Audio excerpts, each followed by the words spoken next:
The Spin-off Podcast Network.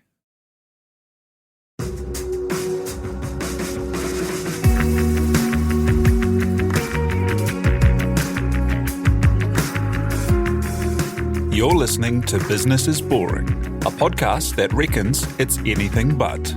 Business is Boring is brought to you by SparkLab, offering inspiration and practical advice to help businesses find their edge. To hear more about SparkLab, including details about the latest events, workshops, and business tools, visit sparklab.co.nz. And now, here's your host, Simon Pound. Kia ora koutou katoa, and welcome to Business is Boring. If you've been following local design, you would have seen the growth of the local luxury goods maker Yu Mei with their Dear Napper bags, first finding fans among friends, then growing across the country into 3 retail stores of their own, a large online community, and international success in only 7 years. A big part of that success is that founder Jessie Wong applies the same design thinking to growing the business as to imagining and realising the products. And to talk that journey, making a brand for a community, and what's next, founder Jessie Wong joins us now. Tēnā koe, thanks for being here. Thanks for having me. Hey, tell me about the start of the idea. How did you come to want to be making leather bags? Yeah, I guess as simple as it really could have been. I couldn't find a bag that would fit my laptop, my lunchbox, my visual diary, my charger, makeup bag, AirPods, sunnies, like the kitchen sink. And yeah, I just really couldn't find a bag that would fit everything I needed in a day. And so I ended up making one. But I really felt like handbags at the time were kind of very much like if they had leathers with integrity or really beautiful hardware, they were quite small and really made for women's blueprint in society 100 years ago. Can fit your love letters in your lipstick. That was the Chanel blueprint. And, I really thought because, women are primarily the target market for handbags. I just couldn't believe that you couldn't find everything that would suit your workday. So I ended up making one. Yeah, that's so strange. And what kind of handbags? Because you kind of think about handbags, and it's almost kind of like a trope that like a woman has everything in there that they could possibly imagine. But so what kind of handbags didn't have the space or the capacity or the room to put stuff in? Or I guess all of the handbags that were on the market at the time. Either, the zip was just a couple centimetres too short to fit your laptop or, and I just found all of those kind of utilitarian aspects to products that weren't completely functional very sort of infuriating. It should be easy, and I felt like the option really was a backpack that had packing cells and was really kind of, sporty and techy, or it was like a canvas tote were kind of the options at the time. Yeah, and you were at fashion school at the time, were you? Mm-hmm. Had you thought that you'd be going to fashion school and then go into this enormous, great rabbit hole of bags and leather? Or what did you think you were going there with kind of a path out of? I mean, I think I always knew that I wanted to have my own business in some kind of way. I'm not sure that I knew what that would be. And I also knew that I wanted to study fashion. So I'm not sure there was like a clear kind of, I could see the end of the rainbow. But I knew that I wanted to do something, and then handbags, I just started making them, and I worked at a store in Dunedin at the time called Slick Willie's, and they noticed them and said, "Where did you get that bag from? And when you start making them, bring them to us." So it kind of like demand pulled it into, real life. And my friends wanted them, and I'd sort of been making them through uni. So, and if anyone doesn't know Slick Willie's, that's like kind of the premier fashion store in Dunedin, hey? An institution, absolutely. Yeah, that's so cool. And so you started making these bags, and then, you made it for yourself or your friends, or? Yeah, so the design, like the genesis was really, each design kind of started with the problem of one of my friends who had a need that wasn't being met. So Brady, for example, which is, still today our best-selling bag, which I can't quite believe because it's been 7 years. But Brady was sort of, queen of the law school, very diligent. She would take her study notes and her water bottle and really like park up at the library. And her kind of thing was that, she would always overstuff her bag. And so that Brady bag, I remember making like 6 different patterns for it and studying plastic supermarket shopping bags, now extinct, because the pattern on the side, it's a utilitarian item designed to bear weight. And so I took the pattern from the plastic supermarket shopping bag and designed it into like this beautiful kind of leather bag made out of deer nappa, which is so buttery soft and drapey. It's very Mary Poppins style, and it fits all of those things. But if you don't have all of those things, then it kind of drapes down. And so, yeah, that kind of was named after her. And then just kind of, people obviously resonated with that problem, and where there's one, there's sort of 100. And so I kept on working with that design format or framework to come up with new designs, and they're all kind of named after people close to me that, had a problem to solve. What were some of the other problems you were solving? So they could be very serious, like the studious Brady kind of issue, or they could be kind of the opposite end of the spectrum. Another one of our really top bags that has stayed around for a long time in the range is the Vi bag, which is named after my great-grandmother. And she was a woman very ahead of her time. She wore pants and hung around with artists and shirked expectations. She smoked from one of those long cigarette holders, very cool. And she kind of said toward the end of her life that her one regret was all the parties she missed. So we made a little party bag that's crossbody, and you can be hands-free, if you're dancing till 6 a.m. And I think there's utility in that also. But caveat, Vi was also a very smart woman, and she was dux of her school. And I think I really admired her so much. I actually never got to meet her, but I think there's just as much utility in wanting to have fun than, going to study at the library. Not that that's not fun either, I guess.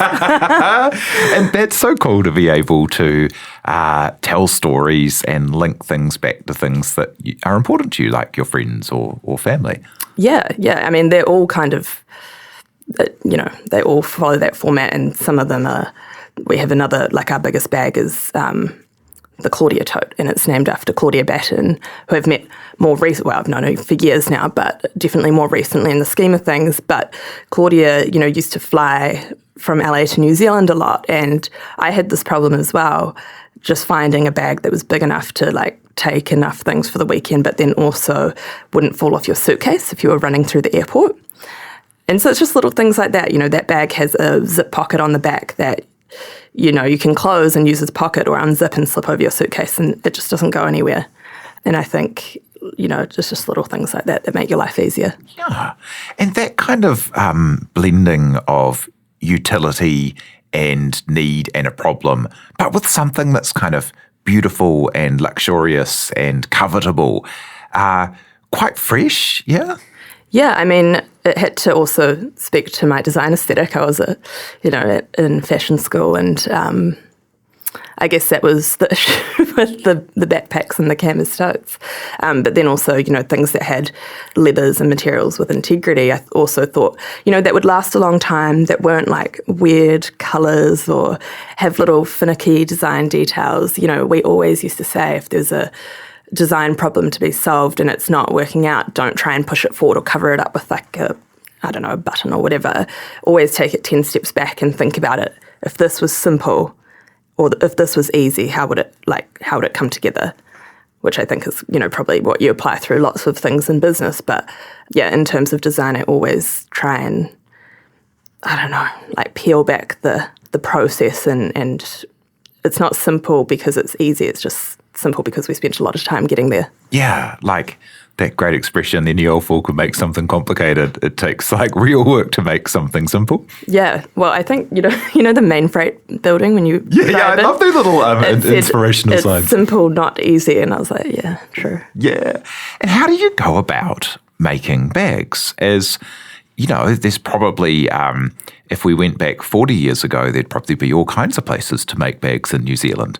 But after the 80s, how do you go about making bags? Yeah, I think I was in a little time capsule down in Dunedin. I mean, you can kind of figure out how to make anything, but leathercraft, there's so much tradition in it, and you do kind of like the skills are intergenerational and they get passed down. But I was pretty fortunate that there was still kind of one remaining leather craftsman in Dunedin, Bill Drake, and he had a little workshop studio on Rattray Street.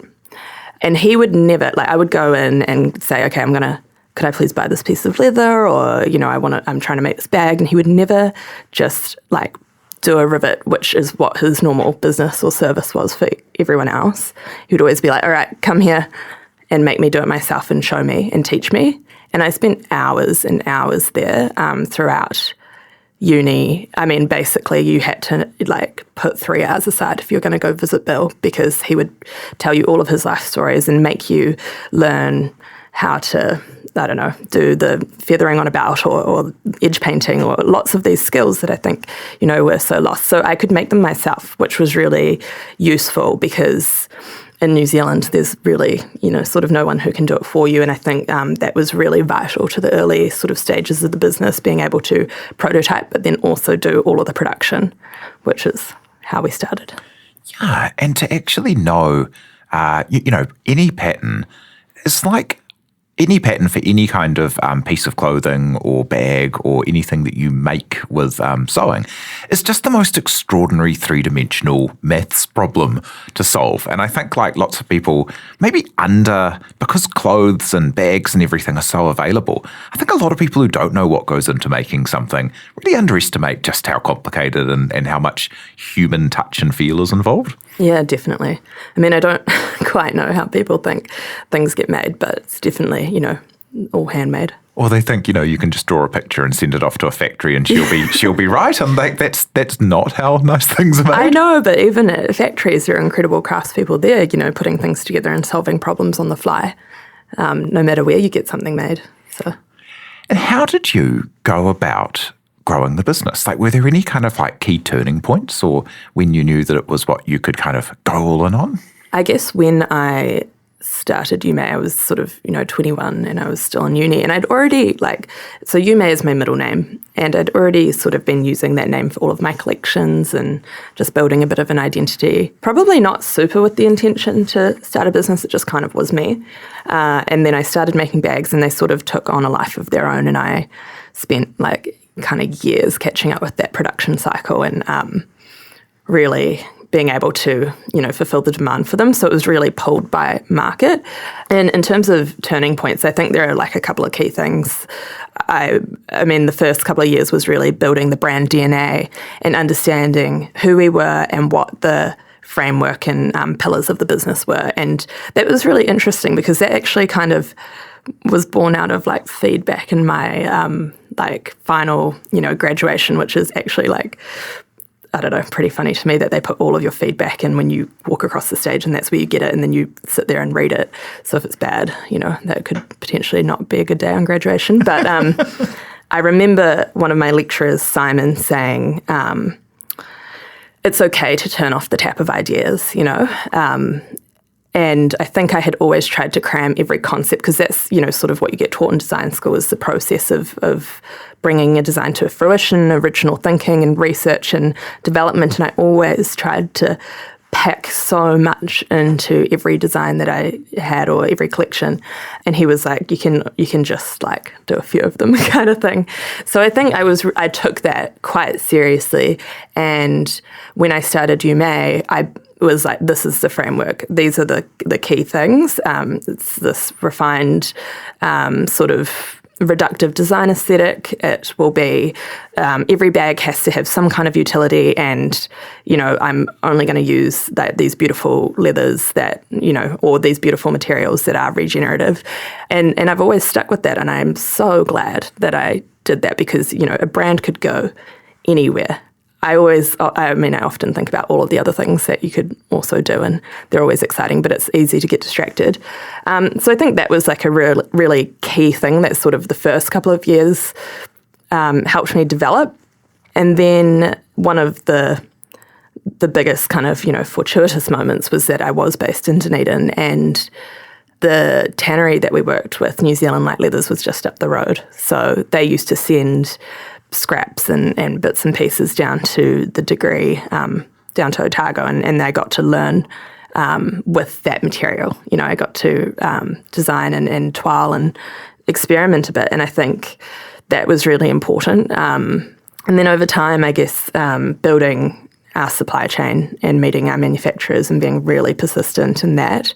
So Uncle Barry Parsons, who was at New Zealand Light Leathers, he always used to tell me about the incredible leather fair in Milan that he would go to a couple of times a year called Linea Pelle. And being a student in Dunedin, it's kind of, wow. Barry goes to Milan. Yeah. This is so cool. I want to go. So he used to always tell me about the clients that he worked with over there, and one of them was Prada. And I sort of was always like, if Prada uses this, he must know who all of their manufacturers are and where you can get, the best kind of quality leather goods made. And so I sort of pestered him for quite a while, and he was sort of like, you're a bit small to, be playing in that sort of realm. But over time, I guess I was just very persistent, and he ended up introducing me to that manufacturer. And then I still had to visit them 5 times over 3 years to kind of convince them to work with me. And then when they finally did say yes, they were kind of like, you're cute. We love the design direction. And we think, they also, I feel like we had lots of family links and things like that, of being from similar places. But eventually they said yes. And I was so shocked when they said yes that we didn't have a collection with us.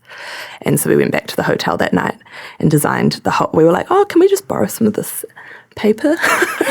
And went back to the hotel and just cut the patterns for a whole range on the bed, and went back the next day and trialled our first collection with them. So that was definitely a huge turning point, and being able to really, because I'm so finicky about production and craft and everything being perfect. And I don't know, I made sort of probably the first 500 bags myself, and then continued to make, probably the first 5,000 in-house, and real, blood, sweat and tears kind of, we would be up for 4 days and 3 nights making bags before we had a launch or something like that. And I remember being so tired on the 4th morning, on this rivet press, my hands were bleeding.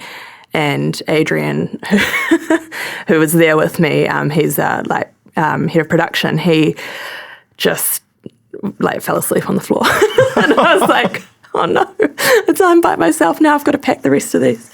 And then we had to roll into this launch event at Goodis Gold and stay awake for the next 2 days. Anyway, yeah, so that, I think it was so precious to me. It was my entire, what I did. And I remember kind of when the orders started scaling up and we went from 5 stockists to 30, but not only that, it was small orders sort of to big orders. And, I remember just sitting there being really upset that I would no longer be making bags and that I was going to have to pass that on. But then that made me really determined to figure out what the next step was and find this manufacturer. So I think that was a huge turning point. Yeah, love it. And we'll be back in a moment to hear how Jessie built the community around the brand and grew it to where it is today.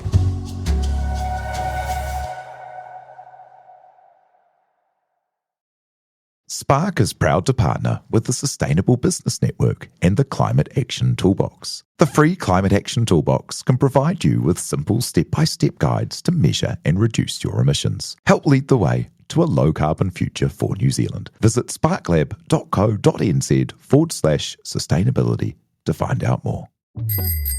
Ready to rediscover the joys of cycling? With over 300 kilometres of cycle paths across Tāmaki Makaurau, jumping on your bike and going for a ride is such a fun way to discover the city from a different perspective. Cycling is getting more and more popular across Auckland, so now's a great time to join the hype and give cycling a go. Head to at.govt/cycling to find your nearest cycleway today. First, the bad news. SAP Business AI won't help you generate cubist versions of your family's holiday photos. But it will help you understand which supplier is best to help you roll out your plant-based packaging in Southeast Asia, or identify the training your junior project manager needs to rise up the ranks, and automate repetitive tasks while you focus on big innovations, so you can be ready for the next opportunity. Revolutionary technology, real-world results. That's SAP Business AI.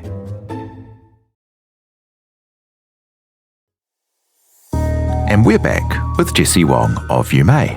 Just before the break there, you were talking about bringing on that dream supplier.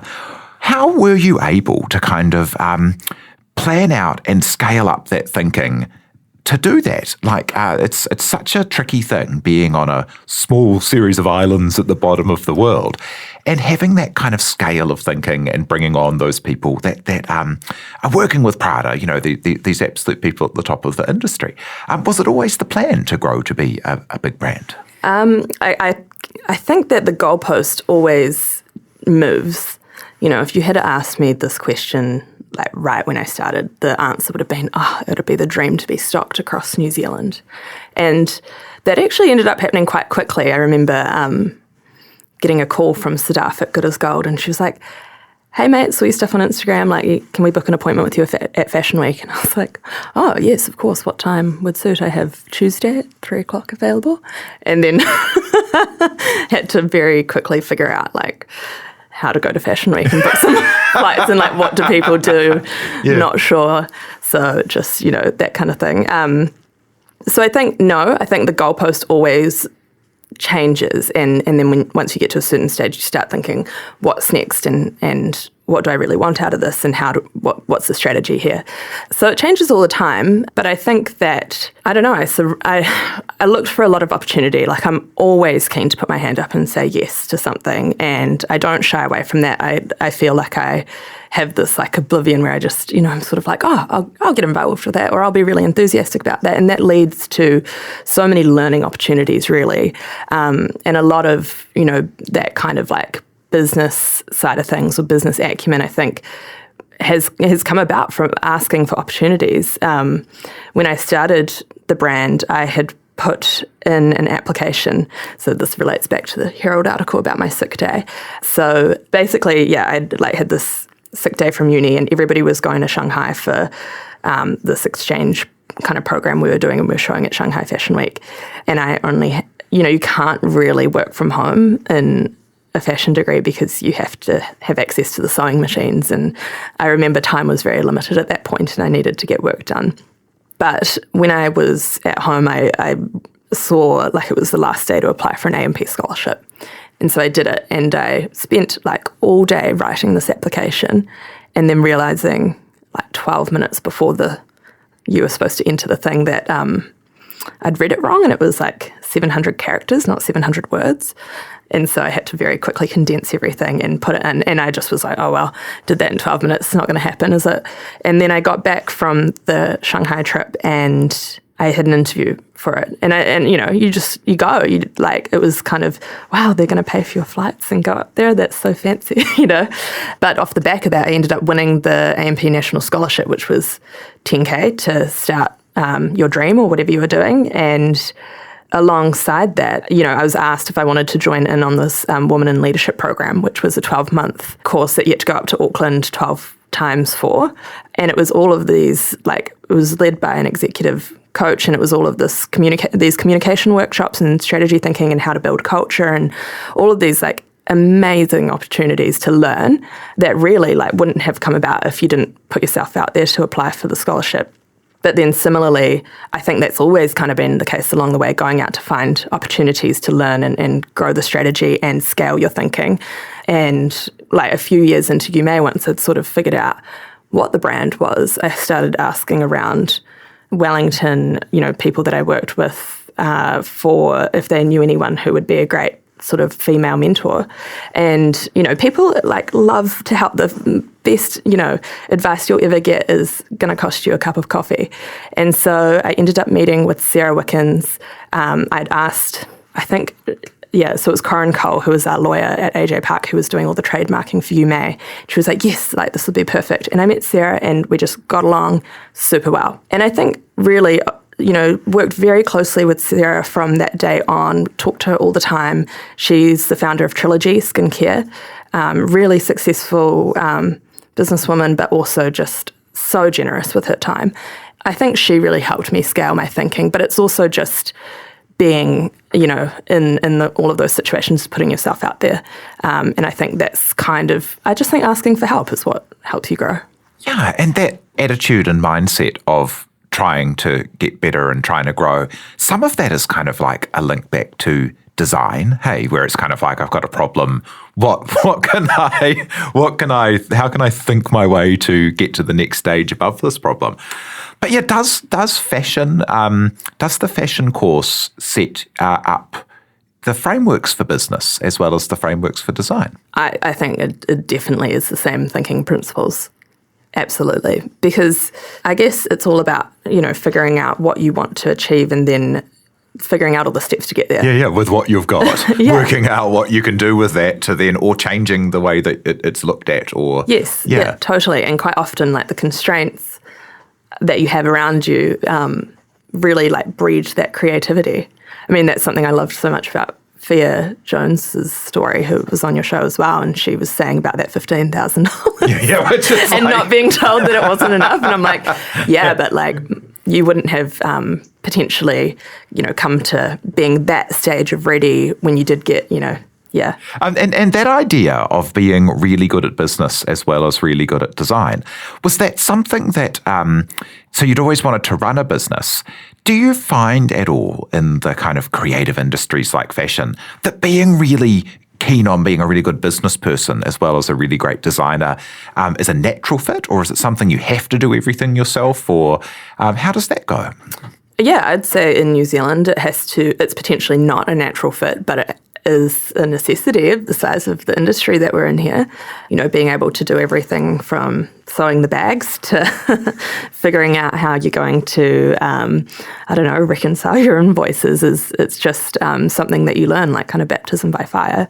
So I think it's, something that you have to learn, but maybe is not necessarily always the most clean fit. I always had this thing that I wasn't good at maths, but then Sarah made me go to like Accounting 101 and made me understand how finances worked. And I kind of went through the biggest sort of learning curve for a couple of years on that, how perpetual inventories work and why it's so important. And if you buy leather in 2018 at this price in this currency, and then there's like a natural kind of yield that you can get out of it, so it's an organic material, so it's not cut and dried, and then it changes 3 currencies and 3 years have gone by and you get a different amount out of it, and then you sell that bag in 2020, how much money did you make? I think that's something that I've had to ask a lot of like what seem like silly questions on, but ultimately you can't be a passenger in your own journey, and you've got to have some kind of understanding. Yeah, I couldn't agree more. As sometimes there's this thing that, if you're a creative person, it's okay to be like, oh, the numbers are, but it's all learnable. Like, it's just kind of the stories you tell yourself, isn't it? About whether it's something you can do or something you can't do. Yes, completely. But I think, I had one teacher in high school who said, you should drop maths. But then I ended up doing physics without maths. So, I mean, it is just like what you get told at a certain point in time that gives you that own self-belief. And there's a lot of creativity to bring to all of those sides of things as well. Absolutely. I mean, definitely business strategy, and it's all the same as the design process to me. You're designing, the future of what you want to build. And thinking about how you did build the business up, something we haven't chatted about yet is community, which is something that from the outside observing your journey has been such a cool part of what you've done. Tell me about some of those things you've done to kind of bring people in. And I think in the world of luxury, it really spoke to me because I love the idea that when you buy a beautiful item, you're not just buying the product, you're kind of joining a club, and you've taken that to like a really, like the really kind of pure endpoint of that. Yeah, a really literal place, Club Yu Mei. Well, I mean, I actually think that it's not yes, you buy into the brand story and the lifestyle and things in luxury traditionally, but I don't think that community is actually the traditional route for luxury. I always felt that it was very elitist and... you had to be born into the club. Yeah, totally. Like literally. So I never really loved that about it. And I always wanted Yu Mei to be come one, come all, this place that, people wouldn't feel like that walking into one of our stores, and they could come and learn about the product and really participate. And there's no kind of like barrier to entry. Obviously, there's a price point, but I think we do lots of things in the community to, try and include as many people who want to, kind of engage with us. And so I'm not sure how that kind of built over time. It's just sort of magnetic. It's part of, I think we're always very open with our whole process and everything we were doing on Instagram. Like Yu Mei's Instagram story used to be like a reality TV show of what the team were up to. Like you saw our birthdays, you saw like all the silly things we were getting up to. And I think that was really fun for a lot of people to follow along. And I think that has given a lot of people in our community the sense of pride of how we've built over time, that they've been so engaged with it. But I think where I really saw community and the power of that come to fruition was over lockdown, the first March 2020 lockdown. And I think we'd been quite we knew something was happening. My dad reads a lot of Chinese news and had been following it. He's been in medicine in a past life and kind of was really, cautious of it. I remember him calling me on the 6th of January 2020 saying, have you booked any flights this year? Like Hong Kong or Europe or any of those places that I used to go? And I was like, no. And he was like, just don't. And I was kind of like, oh, they're going to be so expensive when I do go to book them. And he was like, well, if they are, they are. Like, just, don't do anything at the moment. And so I think I kind of had this, and that was super early, So went back and started thinking about, I remember creating all of these like succession plans for if we got sick and trying to mentally prepare the team for what might be coming. And it happened way sooner than I thought it would. But yeah, I don't think that we anticipated it would be a lockdown like it was. And we didn't know that we wouldn't be able to ship goods. And I had come up with plans, like I moved a bunch of stock to my dad's house because he did shipping of other things from there, or had like a post-haste account or something. And I thought maybe that would be a way, but then of course, we all know that we couldn't. So I think I was just trying to like put as many things in place like that would give us the most options in the situation. And when we went into, when Prime Minister said you got 48 hours to get yourself together and then we're going into this lockdown, we'd sort of already done a lot of the thinking about what we'd do if we were at home for a long period of time. So we weren't thinking about that. We were thinking, oh my gosh, how are we going to like continue doing business? And we don't know how long this is going to last. And I've got absolutely no idea how I will continue to pay for all of these things that, we have commitments to. And so we have this like mechanism in the business called archive events, which is where we like utilize every single piece of scrap material that we possibly can, all of the overruns of hardware, and we make up all of these kind of one-off funky colored bag designs that might have multiple panels or just things that aren't in our main line, which I always thought would be kind of like the seconds of things, and some of them are, and some of them are kind of samples or bits and pieces, but they actually ended up over time becoming more of a bespoke item and something that was more sought after than our main line, which was really interesting. But we had all of these bags that we'd been making in anticipation of a physical event, which obviously we couldn't do. So Brigitte and I, Brigitte's on my team, and we just took photos of everything. Like we put them in the studio and just took photos, really rough and ready, of everything that we could. And then we took the SD card we drove up to Johnsonville and like threw it over the fence to our product photographer who was already in isolation. And he like grabbed it and like ran in, like don't catch COVID kind of thing. And then we went into lockdown, and we sort of rallied the team every morning, like 10 a.m. It was like the most effort I've ever put into anything in my life, was getting up and like having all the enthusiasm to be on Zoom all day through this whole thing when you're just not sure what's happening. And we decided to build this digital archive event. So it was the first time that we really did a digital event. And I had no idea how it would go. I was kind of like, well, everyone's at home, so not sure what else there is to do, but hopefully we can make something work and everyone appreciates that we'll send the stock after, and like, people will get behind it, surely. So we did this, and we worked with our web developers and with our team to bring to life this whole comms strategy and e-commerce website and all of the photography and built it into this beautiful interactive website that had a photo booth and music and all of this fun stuff that kind of emulated what we'd been doing in real life. And then we launched it, and I think 400 people might have used to turn up to this event in person. Queues around the corner, and that was really exciting. But when we did it online, we were just in shock because 11,000 people showed up in the waiting room on the countdown timer with me on Instagram Live, the team on Zoom, and it was like we could just communicate with everyone in real time because you can send questions and you can see on Shopify's backend how many people are sitting there. And I was just astounded. The feeling on that day, we ended up selling out in 16 minutes or something crazy.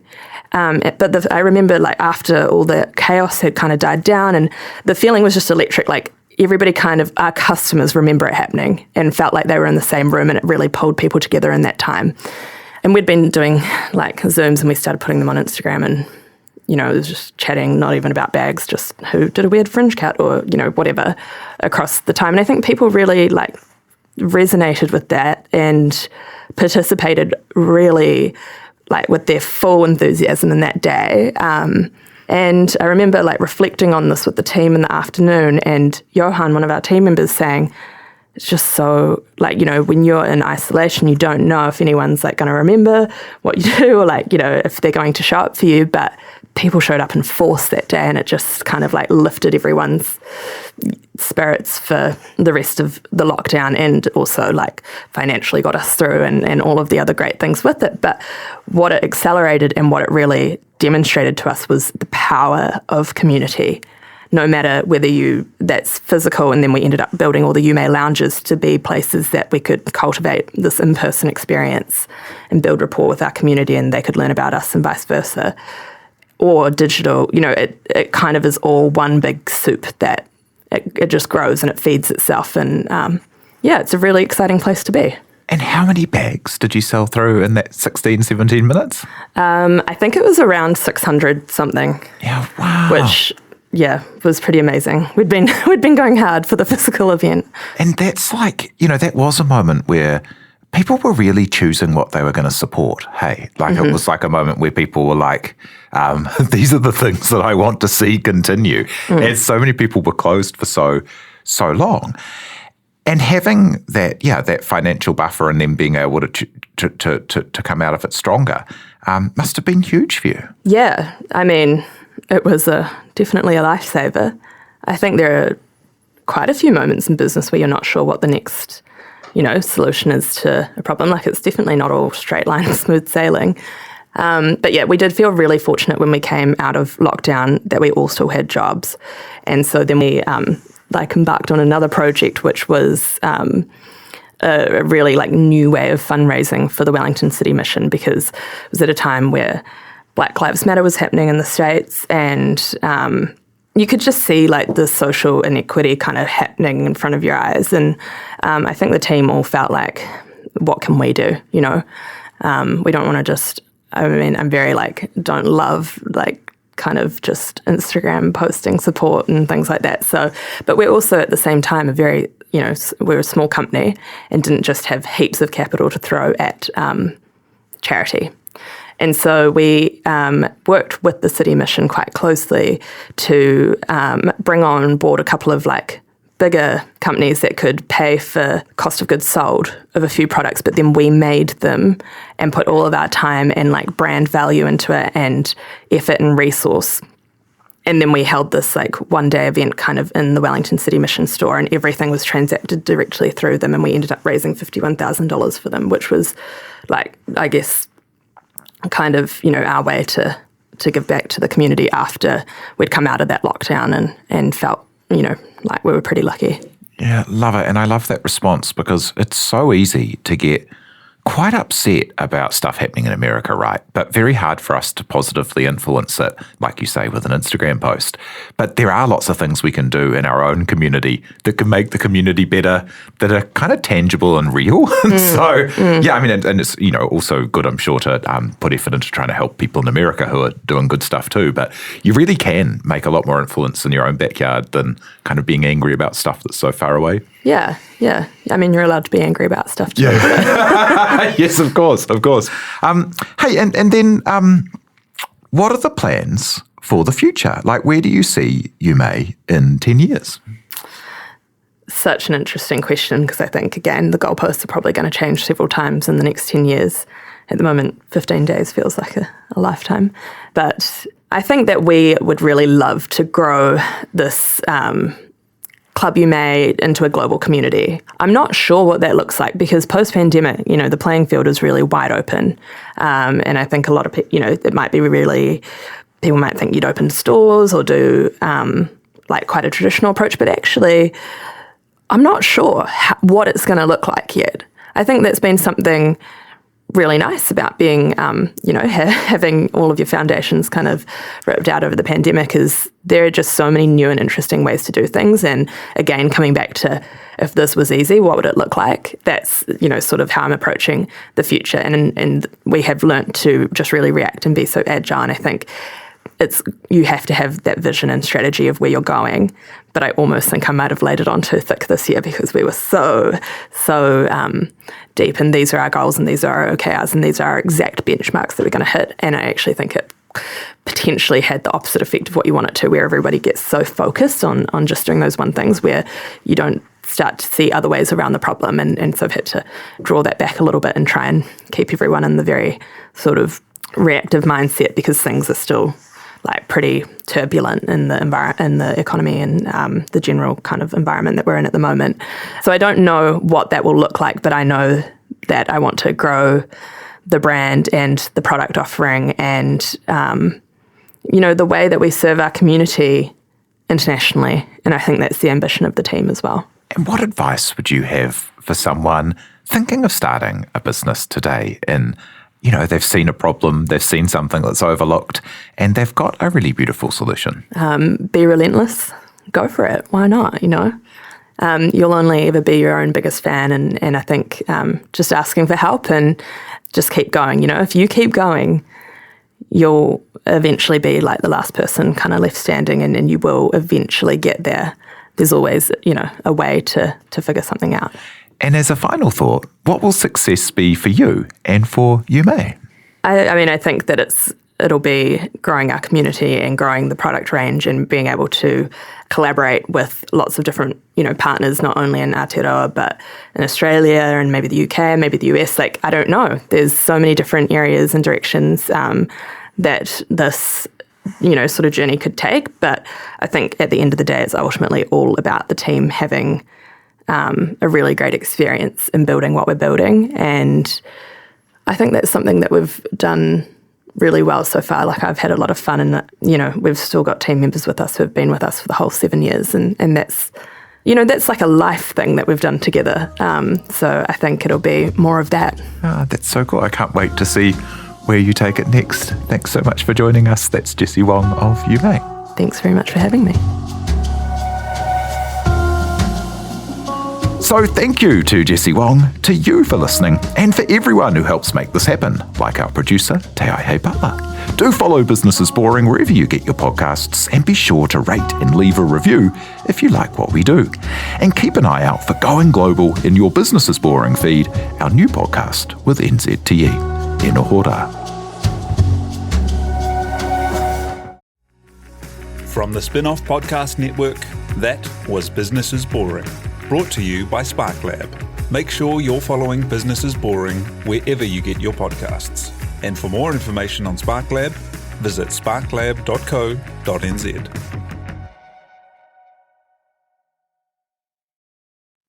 Kia ora e te iwi, Te Aihe Butler here, podcast manager at The Spin-Off.